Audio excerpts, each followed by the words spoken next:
আজি 17 জুলাই 2023 আৰু আজি আমি এই ছাগলটো এৰি দিলোঁ আৰু মোৰ সহধৰ্মিনী সংগীতা এয়া আৰু সংগীতাৰ দীৰ্ঘদিনীয়া ইচ্ছা আছিল।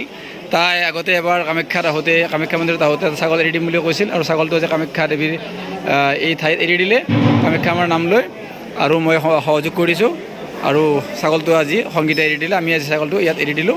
এই ছাগলটো ইয়াত বান্ধাই আছে। এই আমাৰ কামখিনি সম্পন্ন হৈয়ে গৈছে। মন্দিৰৰ বিভাগীয় কৰ্তৃপক্ষই পিছত অলপ দেৰিকৈ এইবিলাক ছাগল সকলোকে এৰি দিব। এতিয়া বান্ধি থৈ দিয়া আছে আৰু দৃশ্যপট এই কামাখ্যাৰ এৰিয়া।